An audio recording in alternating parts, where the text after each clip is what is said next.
Hi మిత్రులారా, ఇదిగో చూడండి జనప్రపంచనం.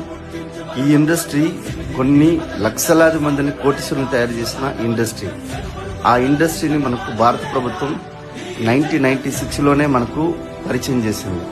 కానీ మనకు తెలియాల్సిన విషయం వల్ల ఏంటంటే, మనకు పేద మధ్యతరగతి ఈరోజు కోటీశ్వరులుగా చేసిన ఒకే ఒక ఇండస్ట్రీ, లక్షలాది మంది ఈరోజు మల్టా మిలియనర్స్ గా తయారు చేసిన ఒకే ఒక ఇండస్ట్రీ డైరెక్ట్ సెల్లింగ్ ఇండస్ట్రీ. ఈరోజు 22,000 కోట్లతో ఈరోజు భారత ప్రభుత్వంలో ఒక అత్యంత అద్భుతమైన ఇండస్ట్రీగా ఎదుగుతున్న ఒకే ఒక ఇండస్ట్రీ డైరెక్ట్ సెల్లింగ్ ఇండస్ట్రీ. ఒక్కసారి ఆలోచించారు మిత్రులారా, ఈరోజు కోటీశ్వరులు కావాలంటే ఖచ్చితంగా కోట్లు పెట్టుబడి పెట్టాల్సిందే. అది పెట్టుబడి పెడితే తప్ప మన కోట్లు సంపాదించవచ్చు అన్న విషయం చిన్న పిల్లాడికి అడిగినా తెలుస్తుంది. ఈ అవకాశాన్ని వినియోగించుకుంటే విజేత అవుతావు, నీ తరాలను మార్చిన వాడు అవుతాం.